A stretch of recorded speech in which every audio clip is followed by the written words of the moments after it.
The plane took off from Singapore and was bound for Chennai.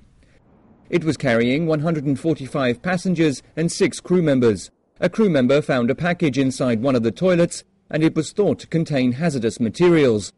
A distress call was made at about 7:50 a.m.